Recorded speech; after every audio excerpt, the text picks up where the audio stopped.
Depuis bientôt 20 ans, les gouvernements français se succèdent avec une obsession affirmée, la réforme, et tous rendent leur tablier et décrètent que la France n'est pas réformable. Une fois encore, Manuel Valls, le nouveau Premier ministre français, promet la réforme. Dans quelle voie projette-t-il de s'engager? Quelles sont les pistes envisageables?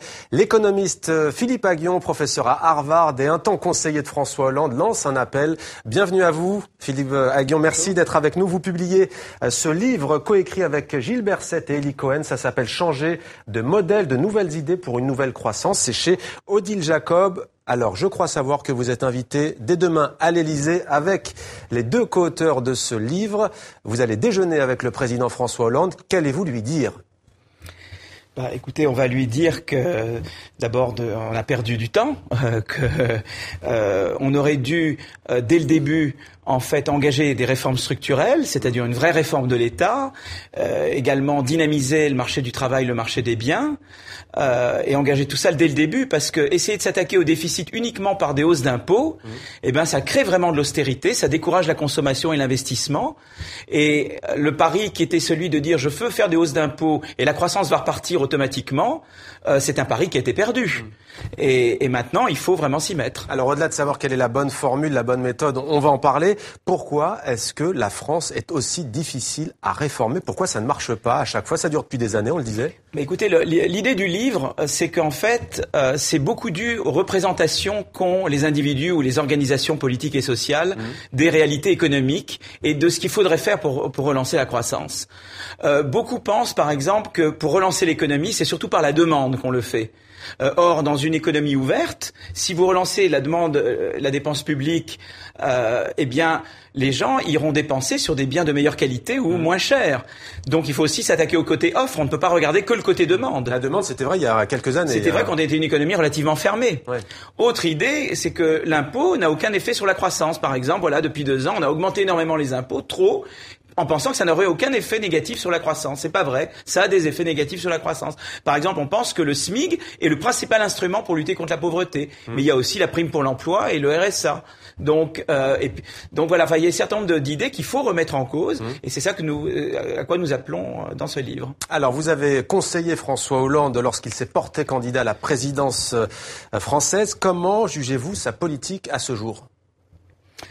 Écoutez, justement, donc il y a eu ce pari qui a été fait il y a 2 ans, de dire, voilà, je dois réduire le déficit à 3%, je vais le faire par des hausses d'impôts, et la croissance reprendra automatiquement. Et en fait, en faisant ces hausses d'impôts excessives, on a,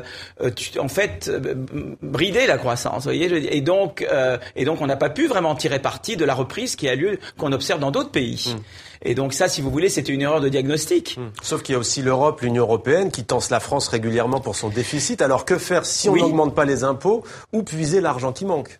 Alors, c'est pour ça que l'idée de dire, voilà, il faut d'abord mettre à plat les missions publiques, faire ce que le Canada ou la Suède ou les Pays-Bas ont fait en leur temps, c'est-à-dire on met à plat les missions publiques. Par exemple, il y a ce fameux millefeuille territorial, où il y a beaucoup de niveaux de gouvernement qui se télescopent. Par exemple, les transports, les autocars, c'est au niveau, c'est au niveau départemental, les trains, les TER, c'est au niveau régional, et les transports urbains, c'est au niveau municipal.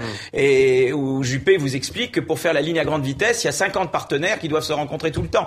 Donc ça, c'est des choses qui peuvent pas continuer. Baisser les dépenses publiques là où elles peuvent l'être. C'est rationnel. Voilà, il y a le millefeuille, il y a la réforme des retraites, il y a l'assurance maladie, et ça c'est très important. Et en même temps, dynamiser les marchés. Alors Manuel Valls lui propose justement de supprimer la moitié des régions dans les années qui viennent, de l'administration régionale. Il affiche lui-même un discours réformateur. Vous avez sans doute suivi son discours de politique générale. Voici un extrait, c'était il y a quelques jours. Je suis pour le respect de nos engagements, pour le sérieux budgétaire, pas pour l'austérité, pas pour la remise en cause de notre modèle. Et ce nécessaire équilibre, nous allons à nouveau l'expliquer à nos partenaires européens. Philippe Aghion, professeur à Harvard, économiste. Manuel Valls est-il, selon vous, sur la bonne voie? Mais il a raison quand il dit que la rationalisation des dépenses publiques, c'est pas l'austérité. La hausse excessive des impôts et la politique du rabot où on coupe les dépenses dans tous les domaines de manière indiscriminée, ça, c'est de l'austérité. Mais de dire, je vais dépenser moins sur le millefeuille territorial et concentrer les ressources sur des domaines porteurs de croissance comme l'université, l'éducation en général, le soutien aux PME innovantes, ça, c'est de l'État intelligent, c'est pas de l'austérité. Et en plus, si on fait ça, ça, eh bien, ça permet de donner confiance au sein de l'Europe. Et à ce moment-là, on pourra avoir un assouplissement de la politique monétaire et budgétaire européenne. Donc c'est pour ça qu'on pense que c'est pas de l'austérité ce que nous proposons. Alors dans ce livre, vous proposez une grande réforme fiscale, une baisse des dépenses publiques. Arrêtons-nous sur la réforme fiscale. Que faut-il faire? Vous évoquez le modèle suédois. Concrètement, qu'est-ce qu'il faut changer? Si vous voulez, avant 91, les Suédois avaient un impôt du capital et du travail à peu près pareil, très progressif, avec des taux maximum très très élevés. Qu'est-ce qu'ils ont fait? Ils ont dit on va garder l'impôt progressif sur les revenus du travail, mais on va imposer. Ils ont baissé le taux maximal à 57%. Avant, il était à 90% sur les revenus du travail et les revenus du capital. Ils ont dit on va les taxer à un taux forfaitaire de 30%. Eh bien, écoutez, ils ont fait ça en même temps accompagné d'une baisse des dépenses publiques. Exactement, ils avaient un millefeuille comme nous et ils avaient aussi une assurance maladie où il y avait des gains d'efficacité à réaliser. Ils ont fait tout ça en même temps et ça a dopé la croissance et ça a dopé l'innovation en Suède et ça a augmenté l'emploi. Donc ça a très bien marché en Suède, ça a marché dans d'autres pays également. Donc pourquoi pas faire ce qui marche ailleurs? Alors ça, pour vous, c'est faisable. S'agissant des dépenses publiques, vous en avez parlé. Vous dites qu'il faut épargner les secteurs clés et vivants, comme l'éducation, comme la santé notamment. Absolument. Mais pour la majorité des Français, c'est aussi vu comme une déstructuration des services publics qui font aussi de la France un modèle. Mais l'idée, c'est de maintenir la qualité des services publics et de les rationaliser. Vous voyez, par exemple, l'école, c'est très intéressant. La Finlande dépense autant que nous dans l'école, mais ils ont mis l'accent sur deux choses. C'est la qualité des maîtres et le tutorat. Et tout est concentré là-dessus. Et ils ont des résultats PISA formidables. L'assurance maladie, l'espérance de vie est la même en Suède qu'en France, et ils dépensent 2 ou 3 points de PIB de moins que nous, parce qu'ils ont économisé sur toute une série de secteurs. On peut améliorer la qualité du service public. C'est-à-dire que le modèle français, tant envié, il fut un temps, est dépassé? Il était valable dans le cas on était une économie de rattrapage pendant les 30 Glorieuses. Maintenant, on est une économie de l'innovation. Donc, par exemple, l'innovation, ça veut dire qu'il y a sans arrêt des nouvelles activités qui remplacent d'anciennes activités. Donc, vous changez d'emploi tout le temps. Les régimes de retraite, par exemple, il y a 38 régimes de retraite. Un par secteur, vous voyez ce que je veux dire? Oui. Mais dans la vie de quelqu'un, maintenant, vous changez sans arrêt de secteur et d'emploi. Ça n'a pas de sens de changer de régime de retraite. Il faut qu'il y ait un régime unifié. Vous voyez, c'est-à-dire qu'il faut réorganiser les choses quand vous passez à une économie de l'innovation. Alors vous prenez justement une relance de la croissance par l'innovation. Dites-nous en plus sur cette économie. Concrètement, comment ça se dessine? Quel secteur? La croissance par l'innovation, c'est de dire d'abord je fais le pari de l'éducation, de l'université, du soutien aux investissements innovants, donc ça c'est très important. Et puis, il peut y avoir des secteurs, mais alors des secteurs dans un sens large. Par exemple, on peut dire le numérique, c'est important, les énergies renouvelables. On définit pas 34 secteurs. Ouais. Il y a peut-être 4-5 grands secteurs. Et puis, vous aidez toute firme qui veut aller dans ce secteur. Vous voyez, vous dites pas Bouygues versus Numéricable, par exemple. Ça, c'est pas les oignons de l'État. L'État doit laisser, il doit garder la concurrence au sein de ces secteurs. Mais une idée importante du livre sur laquelle je voudrais insister, c'est que faire des réformes sur le marché du travail et le marché des biens pour le rendre plus concurrentiel, réformer notre formation professionnelle, réformer notre école, tout ça augmente la mobilité sociale. Vous voyez, pour que l'économie de l'innovation marche bien, il faut de la mobilité sociale et professionnelle. Mais ça, c'est un mot connoté en France, parce que mobilité, c'est vu comme flexibilité. Oui, mais là, la mobilité sociale, ça veut dire aussi que votre revenu est moins corrélé au revenu de vos parents, ou vos chances de succès moins liées à vos origines sociales. Il y a une chance de progresser et donc, si vous voulez, constamment. En faisant ces réformes pour dynamiser, comme je l'ai expliqué, ça augmente la mobilité sociale, donc ça réduit les inégalités et ça augmente la croissance en même temps. Vous savez, très souvent en France, c'est très intéressant.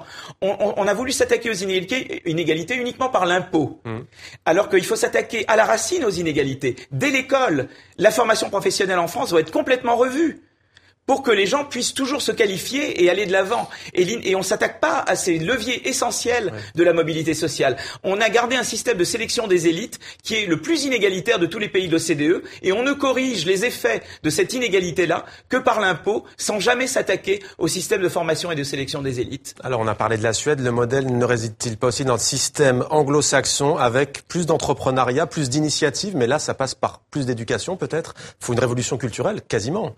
Il faut, plus d'éducation. Enfin, vous dites modèle anglo-saxon, il y a le modèle scandinave, il y a des pays rhénans, enfin, tous ces pays-là ont fait le pari à la fois. Ils ont pu concilier une maîtrise des dépenses de l'État, être un État stratège qui va dans les bons secteurs. Ils ont maintenu la qualité de leurs services publics, les Scandinaves et les Rhénans, et en même temps, les inégalités sont sous contrôle. Et je crois que le triangle magique, c'est croissance, maîtrise des déficits et mobilité sociale. Pourquoi c'est important de maîtriser les déficits également? Parce que vous pouvez plus facilement emprunter en récession récession pour rembourser en expansion. C'est-à-dire que l'État peut mener ce qu'on appelle des politiques budgétaires plus contracycliques. Et ça, c'est très important pour maintenir les prestations des consommateurs et également des firmes qui investissent. Et donc, c'est bon pour la croissance. Alors, vous parlez aussi de croissance inclusive qui ne laisse personne sur le bord de la route. Absolument. Est-ce possible? Ben oui, parce que l'idée, c'est de dire, il faut un système où quand quelqu'un perd son emploi, eh bien, il a des subventions chômage généreuses, mais en même temps, une obligation de suivre une formation. Mais il faut qu'il y ait un vrai système de formation. On dépense 32 milliards par an en France pour la formation professionnelle. 5 chômeurs sur 6 n'en voient pas la couleur. Parce que c'est géré par ces fameuses ZOPCA, qui sont des organismes un peu opaques. En Allemagne, c'est beaucoup mieux. Ils donnent des chèques formation aux individus, et les individus sont libres de dépenser leur chèque formation sur la formation qu'ils préfèrent. Et c'est un système qui marche très très bien. Nous devrions aller vers un système à l'allemande en termes de formation professionnelle. Alors, changer de modèle, changer notre mode de pensée, ça passe notamment donc par l'éducation. Qu'est-ce qui ne fonctionne pas exactement dans ce domaine en France? Écoutez, parce que là, c'est au-delà du clivage gauche-droite, on est bien d'accord. Dans le domaine de l'éducation, ce qui marche pas, c'est qu'on sélectionne trop tôt. On décide trop vite qui est intelligent et qui l'est pas. Trop vite, on dit toi tu iras dans une grande école et toi tu iras pas. Ceux qui vont dans les grandes écoles continuent dans des grands corps. Et ça fait et votre classement de sortie à l'ENA ou à Polytechnique détermine toute votre vie. Il n'y a pas de deuxième chance. C'est ça qu'il faut changer.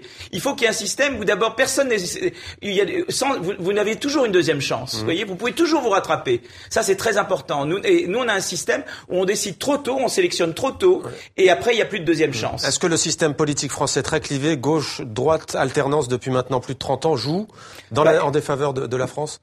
Écoutez, oui, dans le sens où chaque parti va du côté de ses extrêmes, si vous voulez. Vous voyez ce que je veux dire? C'est intéressant que dans plusieurs pays européens, notamment, vous avez des coalitions centre-gauche, centre-droit qui arrivent à faire des réponses. Moi, je crois que des fois, des choses transpartisanes, des initiatives transpartisanes peuvent fonctionner. Dernière question, la Suède est peuplée de 9,5 millions d'habitants. Est-ce qu'on peut vraiment comparer à la France ou est-ce que ça ne joue pas, le nombre d'habitants? Non, parce qu'on peut regarder la Scandinavie dans leur ensemble et puis considérer que c'est comme des régions, et les pays sont comme des régions en France. Et puis on a les régions. Philippe Aghion, avec Gilles Berset et Elie Cohen, changer de modèle, de nouvelles idées pour une nouvelle croissance, c'est chez Odile Jacob, et vous serez donc demain à l'Élysée pour déjeuner avec le président François Hollande. Vous lui direz donc le message que vous avez lancé ce soir. Merci à vous. Merci.